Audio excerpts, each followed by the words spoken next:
Hi, everyone. Welcome back to Alex's Life and Thoughts, where today we are talking about the book For Richer, for Poorer by Danielle Steel. This book just came out yesterday. This book was about 220 pages. No, 245 pages. So I read it all in one day.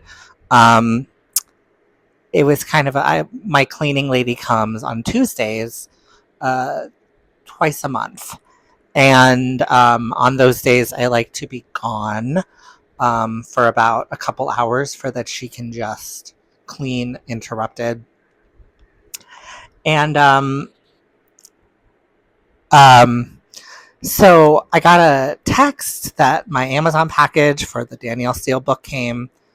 I went to Target and I read For Richer, for Poorer for a couple hours, and then I had lunch with friends.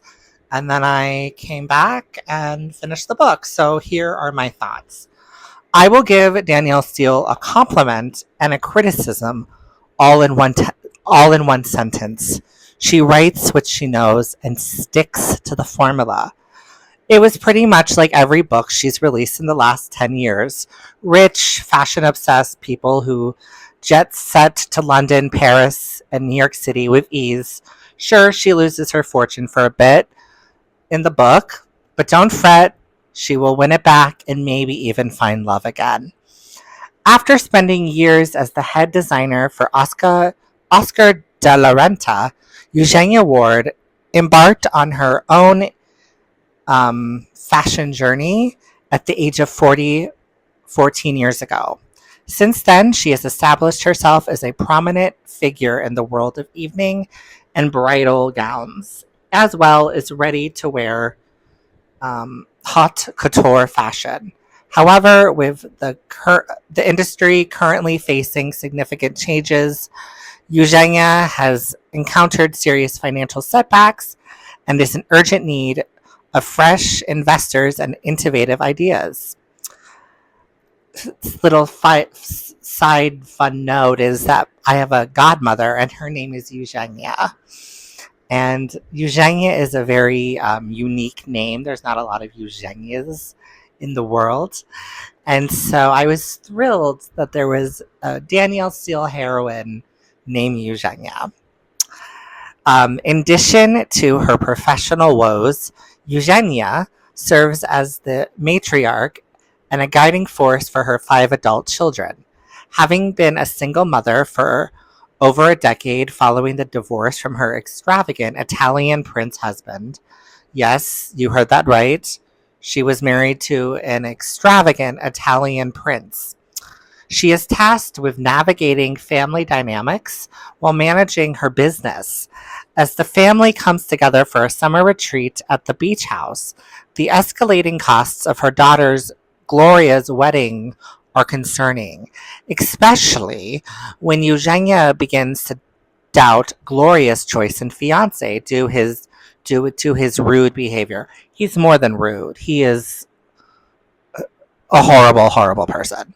Adding to the chaos, Gloria's sister, Daphne, is about to give birth to twins right around the wedding date, coinciding with high stakes New York Fashion Week. In the midst of these challenges, Eugenia finds a silver lining and a connection with Patrick Hughes, a successful real estate developer also facing difficulties. His keen business insight offers her invaluable guidance during this turbulent time. Their friendship flourishes. You get to know you know what's going to happen.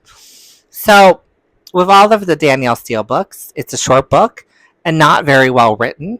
I have said this for years. She's a terrible writer, and she just admitted that her publisher doesn't even proofread her books anymore because she's such a big name.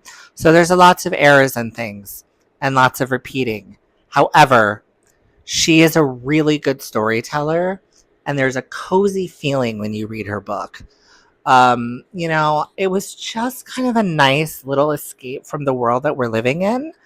And that's why I read her books. I don't read her books because they're going to be profound and, thought provoking. I read her books because they make me feel like having grandmother's cooking or something.